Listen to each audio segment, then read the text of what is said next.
If you're buying a Christmas tree over the next few days, you need to watch this video, because here's my 5 steps that I follow every year to ensure my Christmas tree stays fresh the whole Christmas. The first thing I always do is clear the boot of my car, because I've done it before. You leave the buggy in the car, the umbrella, you get your tree, you shove it in, get it home, and it doesn't look quite as good as what it did in the yard because all the branches are snapped. So clear my boot of my car is the first thing I always do, and leave lots of space for the tree to fit in.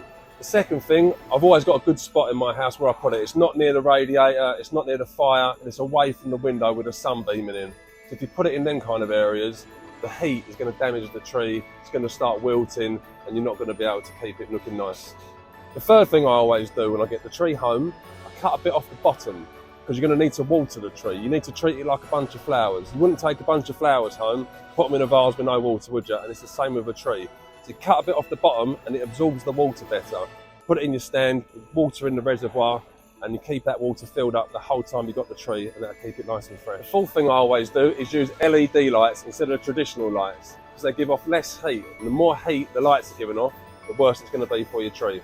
And plus, they save energy, so it's a win-win. Fifth step I take, and struggle a little bit with this because my wife wants to fill the tree up with decorations, but you've got to put minimal decorations really on the branches.